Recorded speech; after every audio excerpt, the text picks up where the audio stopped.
बिस्मिल्लाहिर्रहमानिर्रहीम। अस्सलाम वालेकुम नाज़रीन, प्रोग्राम मुकाबिल में तमाम देखने वालों को हम खुश आमदेद कहेंगे। मेरे आमिर मतीन साहब की तरफ से भी बड़ी अहम समाअत थी सुप्रीम कोर्ट ऑफ पाकिस्तान में, मगर बेंच टूट गया। फौजी अदालतों में आम शहरियों पर मुकदमे चलाने के खिलाफ हुक्म इम्तना की जो इस्तदा थी उसे मुस्तरद कर दिया गया। अहम कौमी मामलात पर अदालती तकसीम क्या रंग दिखाएगी, इस पर तो हम बात करेंगे। इंतहाई अहम समाअत थी, इसकी मुकम्मल डिटेल भी आपके साथ शेयर करने जा रहे हैं। मगर इसके साथ साथ ये भी बताएं कि एक तरफ तो वज़ीर आज़म पाकिस्तान IMF को मनाने की सरतोड़ कोशिशें कर रहे हैं, मगर दूसरी तरफ वज़ीर पेट्रोलियम ये दावा करते हैं कि IMF अब हमारी तरजीह नहीं होगा, बल्कि हमारे पास प्लान भी मौजूद है। वज़ीर ख़जाना तो आज इस बारे में सहाफ़ी के सवाल पर भी आग बबूला हो गए। इसके पीछे क्या दास्तान है, असल हकीकत क्या है, ये भी आमिर मतीन साहब की तज़ीह में आप लोगों के साथ हम शामिल करेंगे। आमिर साहब, सुप्रीम कोर्ट ऑफ पाकिस्तान में ये कहा जाए कि पाकिस्तान की तारीख का बड़ा अहम केस था, उसकी हेयरिंग थी आज। कल हमारे ही प्रोग्राम में ये बात की जा रही थी, ऑब्जर्वेशंस थी इस बात के ऊपर कि शायद बेंच टूट सकता है, क्योंकि पहले 3-2, 4-3 की मिसालें हमारे सामने थी, तो वो आज सबने होते हुए देख लिया। जी, ये काफ़ी लोग एक्सपेक्ट कर रहे थे कि जो तनाव चल रहा है सुप्रीम कोर्ट में काफ़ी अरसे से और एक तकसीम नज़र आ रही है, तो ये बेंच शायद टूट जाएगा। मगर बहरहाल चीफ जस्टिस ताबन दयाल साहब ने ये कोशिश ज़रूर की कि तकसीम को ख़त्म करने की। ये जो 9 मेंबर थे, ये तकरीबन फुल बेंच ही था, इसलिए कि बाकी लोग, हमें बताया जा रहा है कि वो मुल्क से बाहर थे। और अतर मिल्ला साहब को कम से कम आज ये भी बताया गया कि उनको रिक्वेस्ट भी भेजी गई थी कि अगर कोई ज्वाइन कर सकता है आके तो कर ले।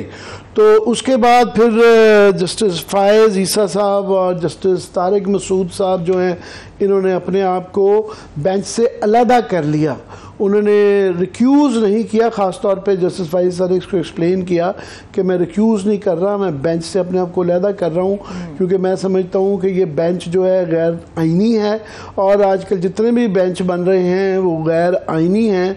तो इस पे बाद में बात करेंगे कि उनके क्या आर्गूमेंट्स थे इसके ऊपर।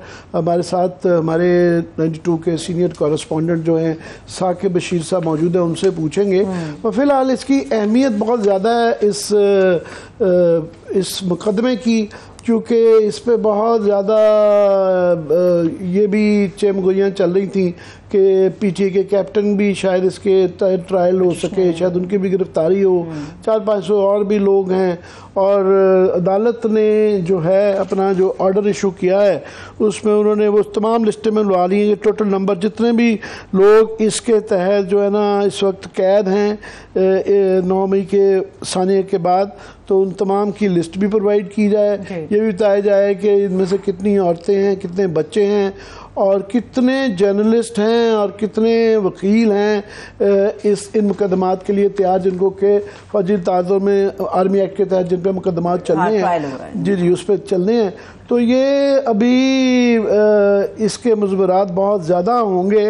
अभी मैं एतजाज़ साहब को सुन रहा था मोहम्मद मालिक साहब के प्रोग्राम में, उनका ये ख्याल था कि ये काफ़ी इस बात का इम्कान है, वैसे तो ये सब जुडिस अदालत ऑफ कोर्स फैसला करेगी।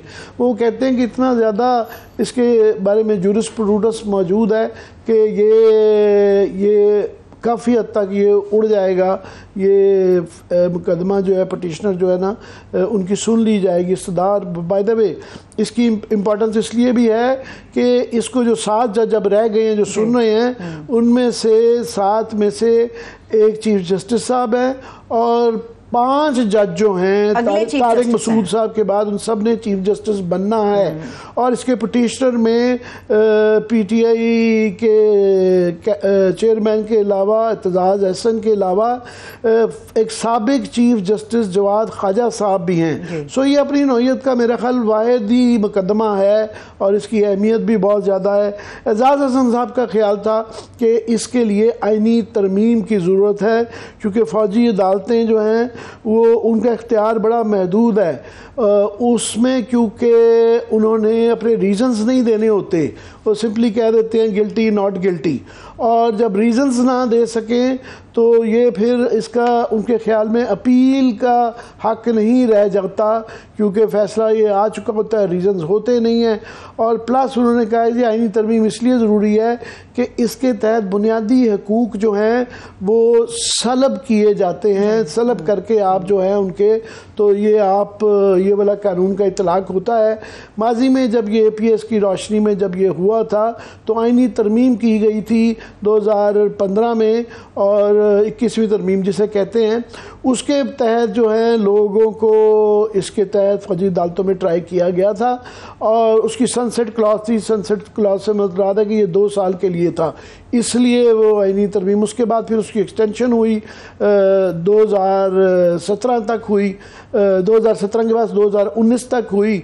और उस पर भी जो आज आर्गूमेंट्स दिए गए, एजाज हसन भी ये फरमा रहे थे कि जस्टिस मरहूम चीफ जस्टिस पेशावर जस्टिस सेठी साहब ने ये 150 के करीब उस कानून, उस आईनी तरमीम के रोशनी में भी जो अदालतें चली थी, 150 को रहा कर दिया था, क्योंकि वो बड़ी मज़ा खेज सिचुएशन थी कि 50 का इकरारी बयान जो है ना, एक ही स्क्रिप्ट था, एक ही ड्राफ्ट था जो 50 लोगों का आया हुआ था, तो उनके अंदर भी जो है ना काफ़ी सुकम रह गए हुए थे। तो ये उनका ख्याल था।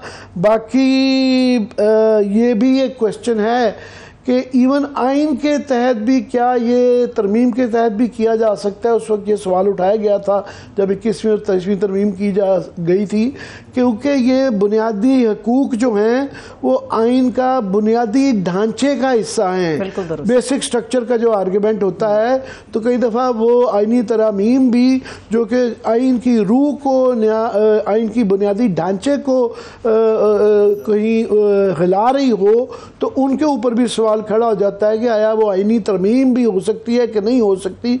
सो ये काफ़ी सारे सवालात हैं जो कि हम आज बात करेंगे। तो पहले तो आज का अहवाल ले लेते हैं तफसील से। साकिब बशीर साहब हमारे कॉरेस्पॉन्डेंट हमारे साथ हैं। जी साकिब, ज़रा बताइएगा आज अदालत में कार्रवाई क्या हुई? आज की अदालती कार्रवाई में सबसे अहम ये था कि जस्टिस काजी फाइज़ ईसा और जस्टिस सरदार तारिक मसूद, उन्होंने जो अपने आप को बेंच से अलग किया, वो पॉइंट बहुत इंपॉर्टेंट इसलिए है कि जस्टिस काजी फाइज़ ईसा पिछले तकरीबन 7 हफ्ते से किसी बेंच का हिस्सा नहीं बन रहे, और उसकी कोई वजाहत भी नहीं आ रही थी। सिर्फ ये आ रहा था कि वो चैम्बर वर्क कर रहे हैं। आज बाकायदा तौर पर उन्होंने उसकी वजाहत भी कर दी, एक तो बेंच से अलग हुए, वजाहत भी कर दी कि supreme court practice and procedure act, उनके बकौल उन्होंने कहा कि 21 अप्रैल जब ये गजट नोटिफिकेशन हुआ है तब से ये ऑन फील्ड है, और जब से ये ऑन फील्ड है आज तक, और आज के बाद जब तक कि सुप्रीम कोर्ट का बेंच इस हवाले से फैसला नहीं करता तब तक बनने वाले तमाम बेंचेस जो है वो कानूनी तौर पर दुरुस्त नहीं है। तो ये बहुत इंपॉर्टेंट था। जस्टिस काजी फाइज़ ईसा 25 मिनट वो बोले, और उन्होंने तकरीबन पिछले 6 माह में 4 से 5 ऐसी इवेंट्स थे जहां पे जो सुप्रीम कोर्ट के मुख्तलिफ बेंचेस ने फैसले दिए जो डायरेक्टली जस्टिस काजी फाइज़ ईसा को भी हिट कर रहे थे, और ख़ास तौर पर 184(3) के हवाले से उन्होंने बेंचेस की तश्कील के हवाले से एक फैसले में अपनी ऑब्जर्वेशन दी थी कि इस पर रूल्स बनने चाहिए। उसके खिलाफ पहले तो रजिस्ट्रार वाला मामला आया कि रजिस्ट्रार जो सुप्रीम कोर्ट के, उन्होंने वजाहत दी और उसके बाद उनको हटाया गया, और उसके बाद एक बेंच बैठा, तो वो सारी तफसीलात उन्होंने 25 मिनट जो है वो बयान की, और उसके बाद वो बेंच से अलग हो गए और बेंच से अलग होकर चले गए। यहाँ एक और चीज़ मैं बहुत इंपॉर्टेंट यहाँ पे बताना चाहूँगा कि जस्टिस काजी फाइज़ ईसा अपनी तफसीली जो उनका है मामला उसमें वो लिखेंगे, बज़ाहिर मुझे लगता है कि वो लिखेंगे, और जो सुप्रीम कोर्ट के 7 रुकनी बेंच बैठा है, जो आप कह रहे हैं, मैं अभी एतजाज़ साहब से अभी मेरी बात हो रही थी, तो लिखने के मामले में तो लिखने को तो बिल्कुल वो लिख सकते हैं, पर नॉर्मली वो कहते हैं प्रैक्टिस ही है कि अगर आप रिक्यूज़ करें तो आप अपने रीज़न देते हैं।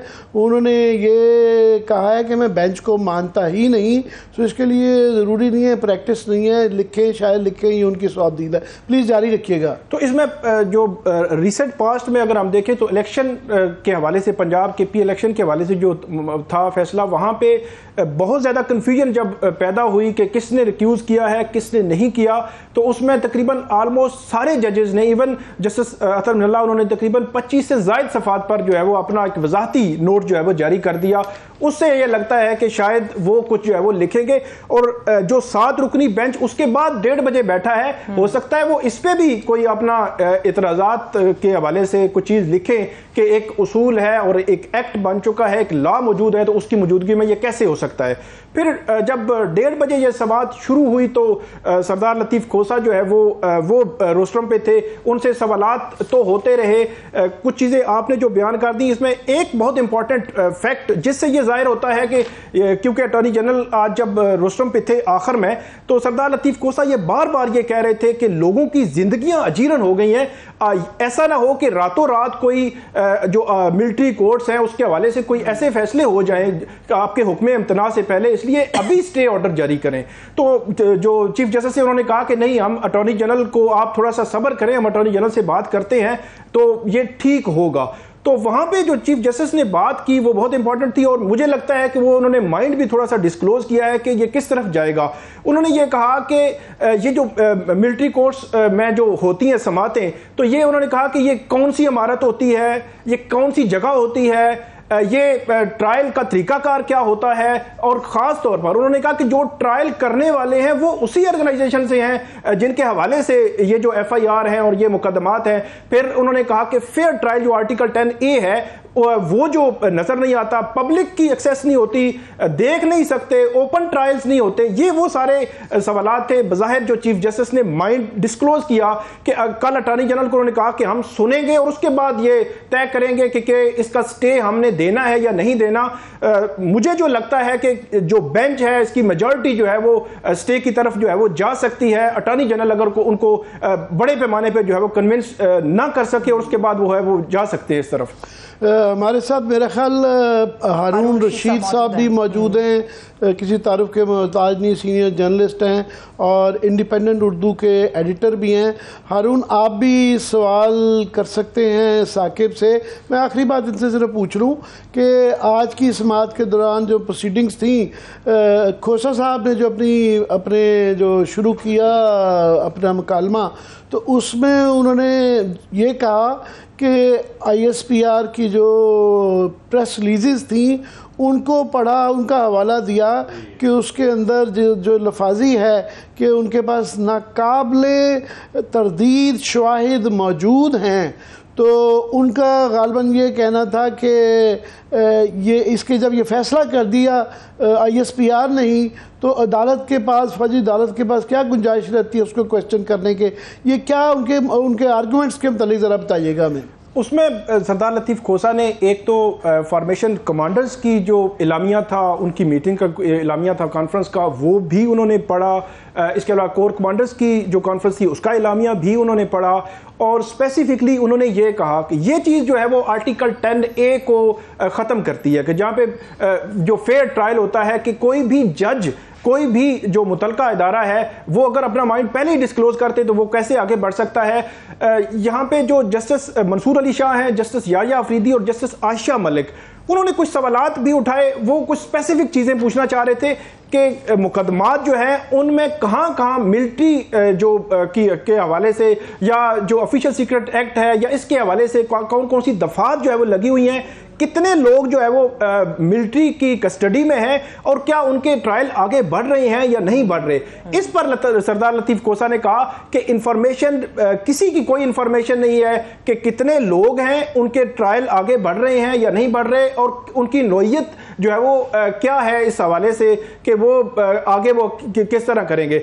सबसे इंपॉर्टेंट जब उनकी जानिब से ये सवाल आया जस्टिस मंसूर अली शाह के कि क्या हमारे सामने कोई ऐसा पिटिशनर मौजूद है कि जो डायरेक्टली एग्रीव्ड हो, कि जिसके खिलाफ जिसका केस जो है वो मिलिट्री कोर्ट में भेजा गया हो। तो सरदार लतीफ़ खोसा ने कहा कि हमें तो अभी एक्सेस ही नहीं है कि जिन लोगों के केसेस मिलिट्री कोर्ट या मिलिट्री के हवाले लोग किए गए हैं लाहौर से या रावलपिंडी से, उन तक एक्सेस ही नहीं है किसी की। तो ये सबसे बड़ा जो है वो एक मामला है कि इंफॉर्मेशन भी नहीं है, एक्सेस भी नहीं है, लोगों तक रसाई नहीं है। तो इस सारे सिनेरियो में हम जो है वो सुप्रीम कोर्ट के पास ये मामला लेके आए हैं ताकि जो सिविलियंस हैं उनके ट्रायल जो है वो मिलिट्री कोर्ट को ना भेजे जाएं और सिविलियंस के ट्रायल सिविलियंस में ही सिविलियन एटीए जो है वो एटीसी में भी। साकिब, मैं चाहूँगा कि हारून रशीद साहब से पूछा जाए। हारून, बड़ा गवर्नमेंट का बड़ा सख्त किस्म का जो है ना इसके ऊपर ख्यालात का इजहार किया गया है। आजम नज़ीर तारड़ साहब ने कि इसके हक़ में आर्मी एक्ट और मिलिट्री कोर्ट्स को इतलाक़ करने के ऊपर एक पूरा आर्टिकल लिखा हुआ है नेशन अखबार में।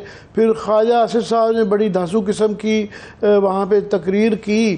तो माजी में पीडीएम के काफ़ी ऐसे लोग हैं जिनका इन अदालतों के मतलब आपको याद होगा कि रज़ा रब्बानी साहब ने जब ये 2015 में भी जब ये किया गया था एपीएस की रोशनी में जब आईनी तरमीम की गई थी, बड़ा रो रो के पास की गई थी कि ये गैर आईनी है, अभी भी कोलिशन का वो हिस्सा हैं।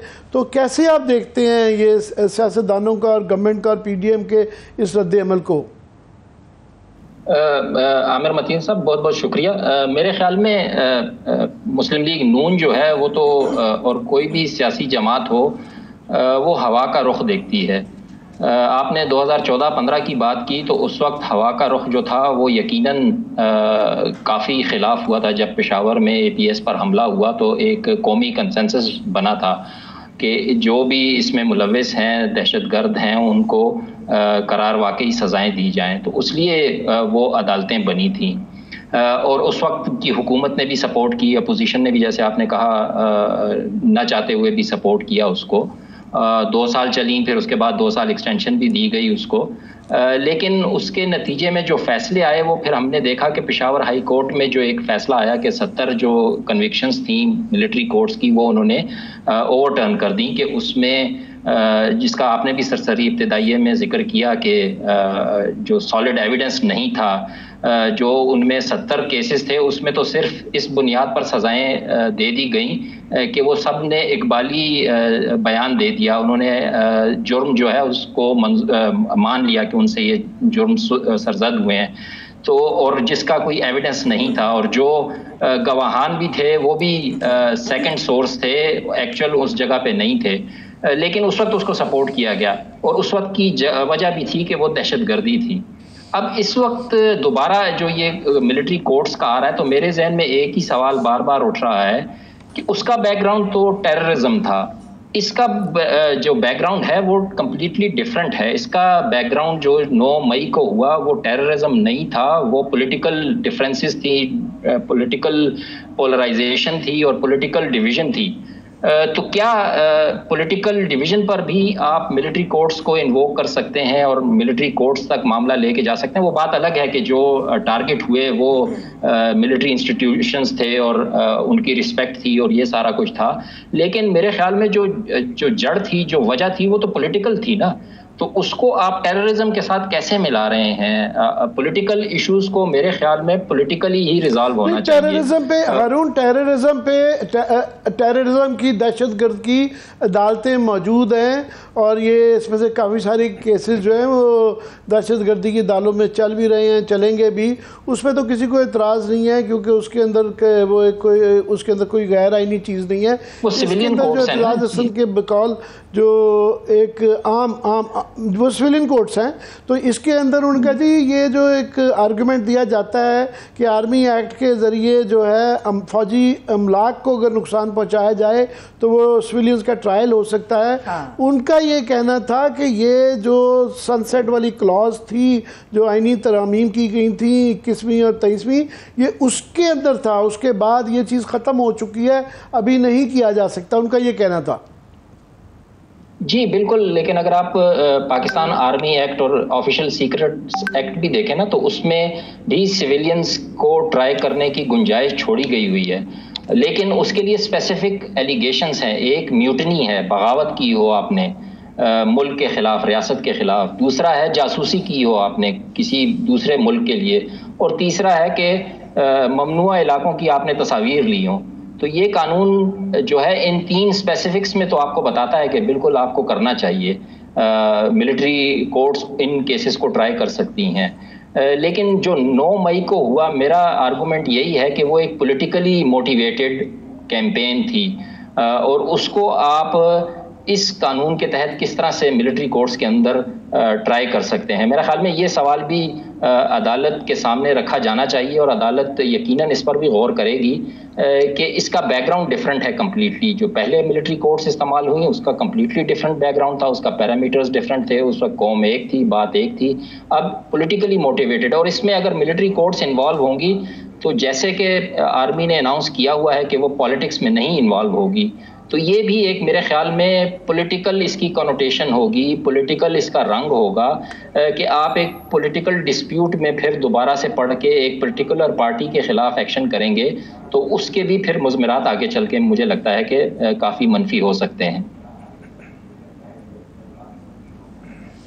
बिल्कुल, वो क्राइम तो एक्चुअली चाहे पॉलिटिकल मोटिवेशन से किया जाए या किसी और वजह से, क्राइम तो क्राइम ही होता है। यहाँ पे इशू ये है कि उसका ट्रायल किन अदालतों में आया, सिविलियन का सिविलियन अदालतों में होना चाहिए या फौजी अदालतों में, ये यहाँ पे इशू है। साकिब, मैं आपसे ये पूछना चाह रहा हूँ कि उन्होंने जस्टिस फायज़ ईसा साहब ने ये कहा कि मैंने इसलिए भी बेंच का हिस्सा नहीं बनना चाहता कि आप किसी कानून को जो प्रैक्टिसेस वाला प्रोसीजर्स वाला जो कानून है वो भी कानून बना नहीं था, बिल था, तो आप उसको मुअत्तल कर दिया आपने। मुअत्तल तो किया मुस्तरद तो किया जा सकता है, मुअत्तल नहीं किया जा सकता।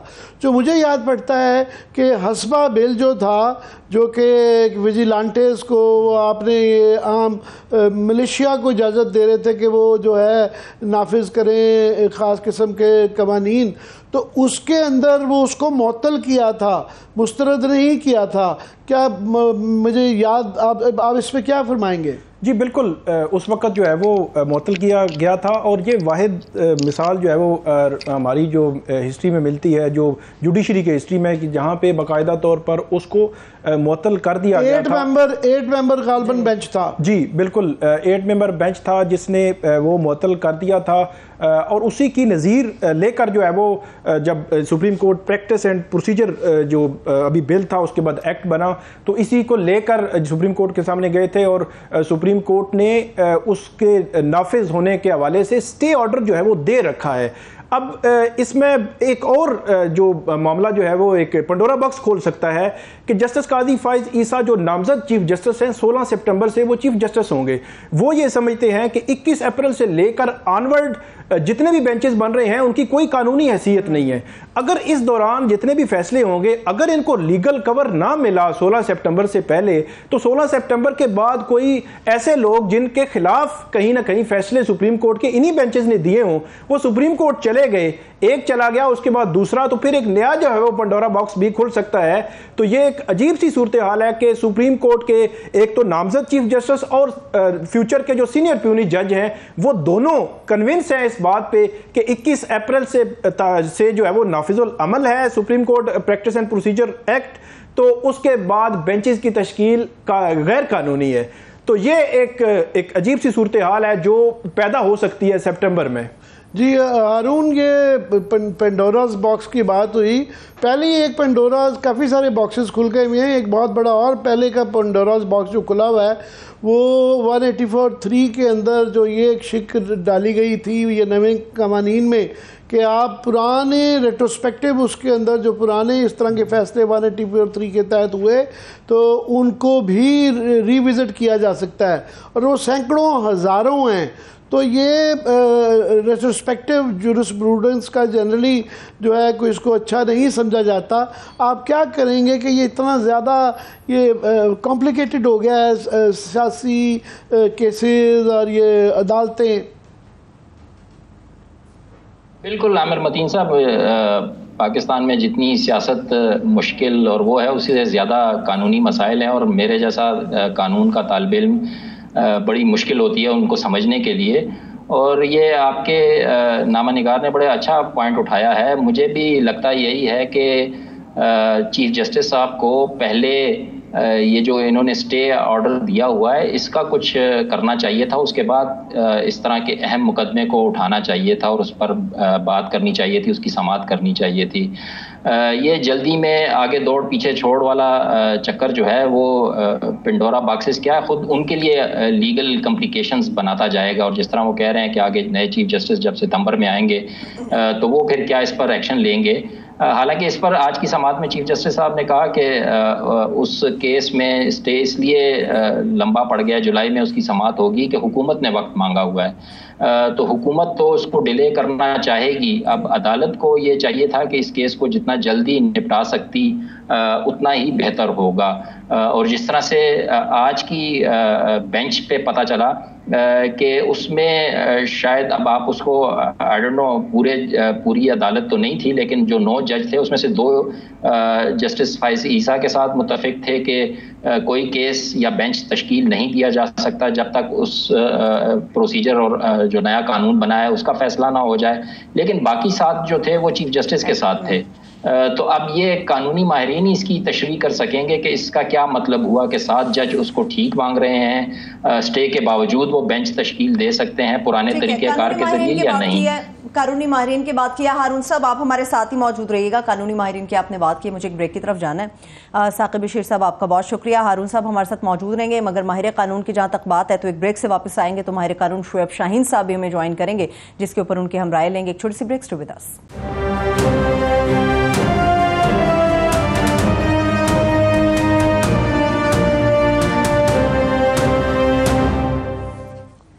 ब्रेक के बाद एक बार फिर से खुशामदेद कहेंगे। हारून रशीद साहब हमारे साथ मौजूद है, माहिर कानून शुएब शाहीन साहब ने भी ज्वाइन किया। सर बेहद शुक्रिया आपका।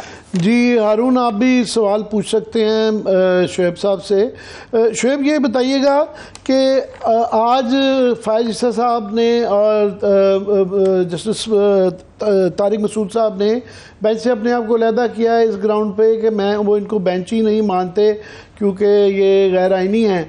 तो अगर वो फैसला जो इन 2 कानूनों कवानीन के ऊपर जो रिव्यू वाला और प्रैक्टिसेस एंड प्रोसीजर्स वाला है उसमें फ़ैसला जो रिज़र्व किया हुआ है अदालत ने, अगर वो फ़ैसला आ चुका होता तो शायद इसकी सूरत हाल मुख्तलिफ होती। देखिए, मैं समझता हूँ कि ये बात दुरुस्त है कि फैसला पहले आ जाना चाहिए था, लेकिन मसला ये है कि इस वक्त तो सुप्रीम कोर्ट के पास ये एक इशू नया आया है ना, और discretion chief justice of Pakistan की है क्योंकि वो एक्ट तो अभी सस्पेंडेड है। अब उसका इतलाक जो है वो अभी नहीं हो रहा, अभी उसका इतलाक हो नहीं सकता है। तो आइन और कानून के मुताबिक जो फैसला करने बेंच बनाने का अख्तियार है वो चीफ जस्टिस का है। उन्होंने बेंच बना दिया और उन्हें ज़ाहिर है केस को सुनना है। अब उनका एक अपना पॉइंट ऑफ व्यू था काजी साहब का, और सीनियर मोस्ट जजेस पे मुश्तमिल ये बेंच है। मेरा ख्याल है आइन और कानून के मुताबिक ये दुरुस्त फैसला है और सुप्रीम कोर्ट को ये फैसला करना चाहिए। ख्वाजा आसिफ साहब ने आज बड़ी धुआंधार तकरीर की। उनका कुछ पॉइंट से तो मैं बहुत सख्त इख्तलाफ करता हूँ, मगर एक उनका पॉइंट था कि जनाब ये 2019 के बाद जबकि आइनी तरमीम की सनसेट क्लॉज ख़त्म हो जाती थी, उसके बाद पिछली हुकूमत के दौर में 20-25 ऐसे केसेस थे जिनको के फौजी अदालतों के ज़रिए सज़ा हुई। जो एक मुझे याद पड़ता है, मालिक साहब ने भी उसका जिक्र किया कि हसन अस्करी साहब जो कि फ़ौजी अफसर के साहबजादे थे, उन्होंने एक्सटेंशन के ख़िलाफ़ जनरल बाजवा की कुछ बयान दिया था तो उनको 5 साल की सज़ा हुई थी। 2020 में ये बयान आया था और सुप्रीम कोर्ट ने उसकी अपील नहीं सुनी थी। तो उन्होंने कहा कि पहले क्यों नहीं याद आया अदालतों को, इन फौजी अदालतों के फैसलों पे, अब क्यों याद आया है? देखिए, पहले भी अगर हुआ है तो वो गलत हुआ है। सिविलियंस के ऊपर मिलिट्री एक्ट का या मिलिट्री कोर्ट्स का इतलाक नहीं हो सकता। सिर्फ एक दफ़ा आइन में तरमीम हुई थी 2015 में और उसको सब्सिक्वेंटली फर्दर अमेंडमेंट हो गई थी 21वीं और 23वीं तरमीम। अब वो एक मुख्तलिफ हालात थे, आज वो हालात नहीं है। उस वक्त आइन की तरमीम थी और कॉन्स्टिट्यूशनल अमेंडमेंट जो है वो हो सकती थी या नहीं हो सकती थी, लेकिन सुप्रीम कोर्ट ने उसको जस्टिफाई कर दिया। लेकिन उसके अंदर एक बात थी कि किसी पॉलिटिकल वर्कर के खिलाफ उसको इस्तेमाल नहीं कर सकेंगे। तो मेरा ख्याल है उसके अंदर जो कोई सनसेट क्लास थी इस वजह से वो खत्म हो गया 2019 में। और आज जो है उसके तहत अगर प्रोसीडिंग्स हुई थी और सजाएं हुई थी तो आज अब नहीं हो सकता। ये अभी हमारे कॉरेस्पॉन्डेंट साहब साकिब साहब हमारे साथ थे, उन्होंने एक अहम नुक्ता उठाया कि फ़ाइज़ ईसा साहब और तारिक मसूद साहब उनके ये बेंच से हट जाने में और इनको गैर आइनी करने से एक पेंडोरास बॉक्स खुल गया है कि कल को जब वो चीफ जस्टिस बनेंगे तो ये अब के और तब के दरमियान में जितने बेंचेस बनेंगे इनके मुस्तकबिल का क्या होगा। देखिए, अभी तो जो फैसला होगा सुप्रीम कोर्ट का उसकी रोशनी में सबके ऊपर उसका इतलाफ होगा।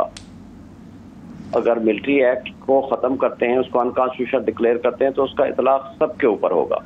वो जो हैं कन्विक्टेड हैं या नहीं है, सबको वो उसमें से वो बरी हो सकते हैं और उसके साथ साथ सबको फारिग किया जाएगा। और सिर्फ ये नहीं है कि जो अभी मौजूदा जो केसेस हैं जिनका ट्रायल हो रहा है, जो पुराने भी हैं, अगर मिलिट्री एक्ट को ही ख़त्म कर दिया गया और ये डिसीजन आ गया कि वो सिविलियंस के खिलाफ वो इस्तेमाल नहीं हो सकता, तो मेरा नहीं ख्याल का उसका फ़ायदा किसी और को नहीं होगा, सबको होगा, जो पेंडिंग केसेस हैं या जो आगे आने हैं या हो चुके हैं। हारून, ये भी बताएं कि ये क्योंकि इतना ज़्यादा आजकल सिविल मिलिट्री मामलात टेंस हुए हैं कि दोनों जो मुतहारिफ ग्रुप हैं सियासी, जो है पीटीआई वर्सेस पीडीएम, वो एक लगता है कि जी एक तरफ है, दूसरा एक तरफ है, जबकि ये इन इश्यूज़ के ऊपर ये मुल्क के लिए, इकॉनमी के लिए कोई ठीक नहीं है। जी बिल्कुल आमिर मतीन साहब, अफसोस यही है कि मेरे ख्याल में इस वक्त इस मुल्क का सबसे बड़ा मसला जो है वो सियासी नहीं है, फ़ौजी अदालतें नहीं हैं, वो सबसे ज़्यादा मईशत है कि मुल्क आपका जून के बाद 30 जून के बाद किस तरह से चलेगा और क्या वो सरवाइव कर पाएगा, डिफ़ॉल्ट करेगा नहीं करेगा। IMF के तो कोई आसार नहीं है। और जैसे आपने कहा, आज जिस तरह इसहाक डार साहब चिड़चिड़ा गए हैं इस सवाल से कि IMF के साथ एग्रीमेंट हुआ है कि नहीं हुआ, अब तो वो फिज़िकल होने लगे हैं उस पर, तो उससे लगता है कि कोई आसार नहीं है, इम्कानात नहीं है। अगरचे वज़ीर आज़म भी कहते रहे हैं कि इस माह के आखिर तक मुआहदा हो जाएगा IMF के साथ, लेकिन उसके कोई इशारे मिल नहीं रहे हैं। तो असल में तो मसला यही है कि इकानमी को किस तरह से मिल के इकट्ठे सब सियासी जमातों को और जो इदारे हैं उनको मिल के अब निकालने के लिए जो ये कमेटी भी पिछले दिनों बनी है फैसिलिटेशन सेंटर नाम की, और जिसमें फ़ौज को भी मरकज़ी किरदार दिया गया है सरमायाकारी लाने के लिए, तो उसमें मेरा ख्याल में सबको मिलकर एक जो बात भी हो रही है मीसाके मईशत की, उस पर सोचना चाहिए। मेरा एक सवाल वो मैं शोएब साहब से पूछना यही चाह रहा था कि आर्मी एक्ट को तो शायद इस अदालत का ये जो केस है इसमें मैंने वो दरख्वास्तें या वो नहीं पढ़ी डिटेल में कि उसका आर्गूमेंट ये तो नहीं है कि ये आर्मी एक्ट को ही ख़त्म कर दिया जाए। आर्मी एक्ट तो बड़ा पुराना चला आ रहा है और उसमें बगावत का लफ्ज़ लिखा हुआ है। तो अब अगर वो 9 मई को बगावत की टर्म में लेती है आर्मी और उसकी वजह से मिलिट्री कोर्ट्स को इन्वोक करना चाह रही है, तो फिर मेरा ख्याल में उनके पास भी गुंजाइश है कि वो इसको इस्तेमाल करते हुए जो लोग पकड़े गए हैं उनके खिलाफ इसको इस्तेमाल करें। नहीं, वो उसके अंदर जो आज एतसाज हसन साहब जो फरमा रहे थे, उन्होंने कहा जी वो जिस वजह से उन्होंने, क्योंकि वजूहत बतानी नहीं होती है, उन्होंने जब फैसला करना होता है तो ये नहीं वो बताते कि ये किस वजह से उनके ख्याल में मुजरिम है, वो बस कहते हैं यस एंड नो आता है। तो इसीलिए ये इसकी आगे अपील की भी फिर तुकरी बनती कि जी अपील इस पर होती है कि जनाब इनका जो आर्गूमेंट है वो हम उनको नहीं मानते, तो आप इस पर गौर फरमाएँ। तो इस पे तो वो वजूहत आती ही नहीं है, वो स्टेज ही नहीं आती है कि बगावत का मुकदमा है या कौन से कानून का इतलाक़ किया गया नहीं किया गया।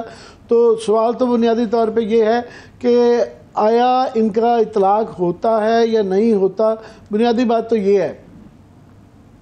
बिल्कुल, किसी भी जमहूरी मुआशरे में मेरा ख्याल में फ़ौजी अदालतों का किरदार, मैंने कहा किसी भी मुआशरे में, जमहूरी मुआशरे में फ़ौजी अदालतों का किरदार तो आइडियली नहीं होना चाहिए, लेकिन पाकिस्तान जिन हालात व वाक़यात से गुज़र रहा है उसमें ये बार बार इसका इस्तेमाल किया जा रहा है, जिस पे आलमी सतह पे भी तनकीद हो रही है। आलमी जो हकूक़ इंसानी की तंजीमें हैं उन्होंने भी तशवीश का इजहार किया है और हुकूमत पाकिस्तान पर भी कई बार कई ममालिक ने ज़ोर डाला है कि फ़ौजी अदालतों को आप इन्वोक ना करें और जो आम अदालतें हैं इंसदाद दहशत गर्दी की हैं, बाकी अदालतें हैं, उनके ज़रिए आप ये काम करें। तो देखते हैं कि अदालत जो अब ये 7 रुकनी बेंच बैठा है वो क्या फैसला करता है और किस तरफ मुल्क को लेकर जाता है। ठीक है, बिल्कुल, बहुत शुक्रिया, थैंक सो मच हारून रशीद साहब हमारे साथ मौजूद है। मैं एक ब्रेक की तरफ बढ़ रही हूँ, ब्रेक से वापस आएंगे, पाकिस्तान की इकोनॉमी पे बात करेंगे। ये जो हमेशा पाकिस्तानियों को ऑल इज वेल कहा जाता है, टेक इट ईजी कहा जाता है, ऐसे जुमलों से कब तक वो अपनी परेशानी और भूख को खत्म करते रहेंगे? सवाल होने पर आखिर वजीर खजाना हत्थे से क्यों उखड़ गए? एक छोटी सी ब्रेक से वापस आकर बात करेंगे, हमारे साथ रहिए।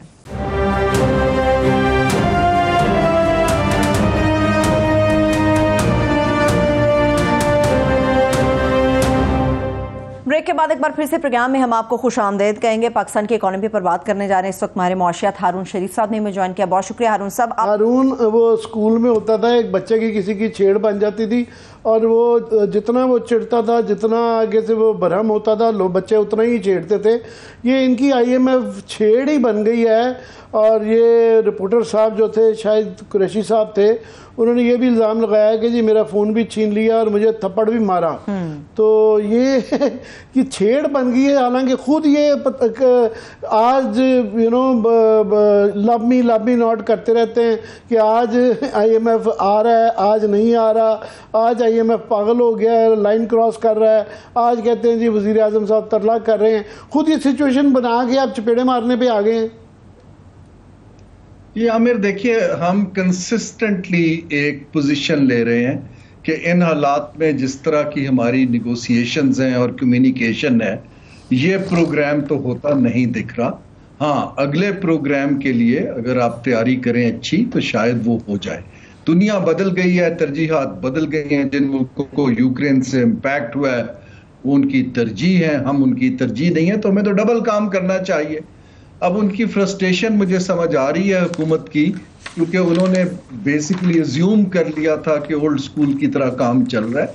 और आपको याद होगा कि हमने पहले भी आपसे ये बात की थी कि ये प्रोग्राम तो अभी तो पॉसिबल ही नहीं है जो 30 को ख़त्म हो रहा है कि उसका रिव्यू भी ख़त्म हो जाए और एग्रीमेंट भी हो जाए। और लास्ट बोर्ड मीटिंग इस माह की ऑलरेडी आ गई है, उसमें पाकिस्तान का नाम नहीं है।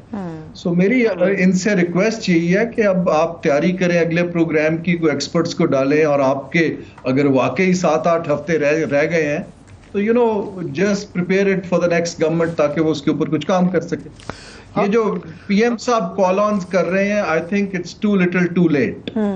हारून, ये अभी जो ब्लूमबर्ग की रिपोर्ट आई है, आप ये खदशात का इजहार करते रहे हैं और भी बेताशा लोग, ये सारी दुनिया ही यही कह रही है और ये बहुत ज़्यादा उस पर रिएक्ट करते थे।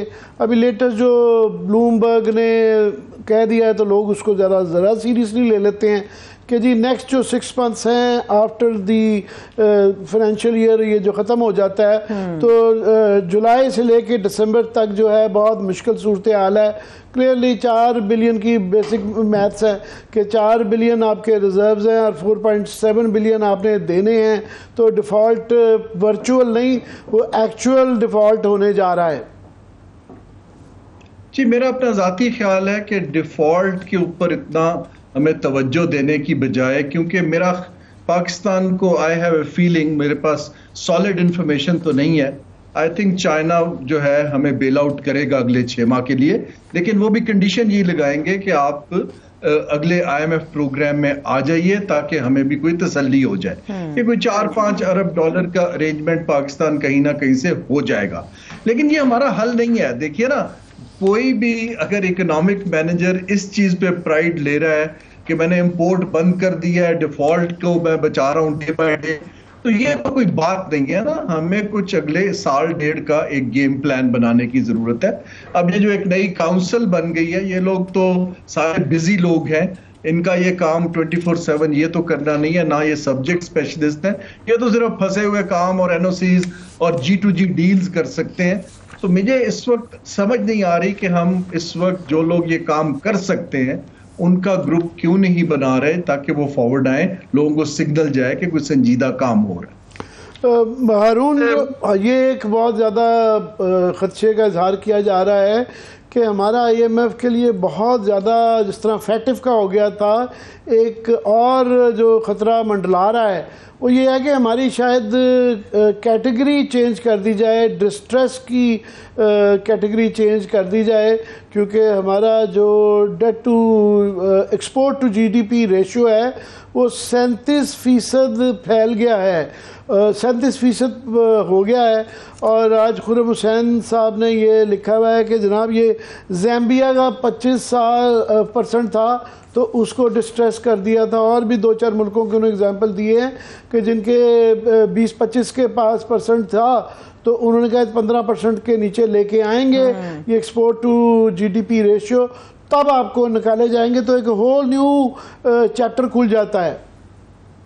जी, इसमें 2-3 चीजें हैं। सबसे पहली तो चीज ये है कि बाय डेफिनेशन जो भी मुल्क अपने बजट का 20 से 25% कर्ज की अदायगी में दे रहा होता है उसको डेट डिस्ट्रेस्ड कंट्री कहते हैं। हम तो 50% से ऊपर दे रहे हैं, तो हम तो ऑलरेडी एक डेट स्ट्रेस के अंदर हैं।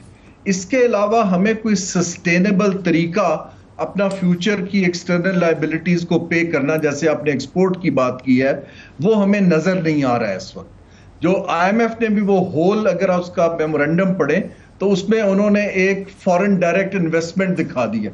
अब वो 10 से 15 अरब डॉलर की इन्वेस्टमेंट अगले फाइनेंशियल ईयर में कहां से आएगी, आई हैव नो आइडिया। हाँ, ये मुझे दिख रहा है कि बड़ी हरीडली गवर्नमेंट अपने एसेट्स को लीज वीज पे दे रही है, हालांकि जिस गवर्नमेंट के पास 7 हफ्ते रह गए हो टेक्निकली, उनको ऐसे मेजर डिसीजंस आमतौर पे वो लेते नहीं होते। जी, ऑलरेडी उसके ऊपर जो एक बहुत बड़ा फैसला किया जा रहा था कि जी कराची का टर्मिनल जो है वो अबू धाबी को दे दिया जाए। एग्जैक्टली वही आपका पॉइंट है कि इतने बड़े बड़े आप फैसले आखिरी दिनों और हफ्तों में करके जा रहे हैं, वहाँ उसकी कंट्रोवर्सी आ गई है कि कुछ एलिमेंट्स ने with in the government and outside government ये इस पर क्वेश्चन रेज कर दिया है कि जनाब इतनी जल्दी में इसको ना करके जाएँ।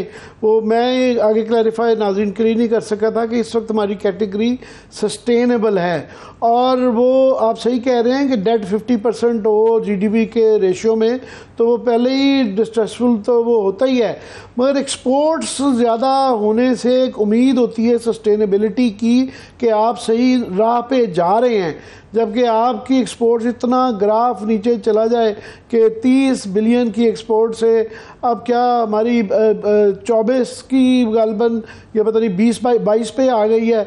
और जो मैं देख रहा था टेक्सटाइल पे ख़ास तौर पे बहुत ही ड्रास्टिक किस्म का हम $16 बिलियन पे चले गए हैं, जबकि कह रहे थे 30 पे जाएगी।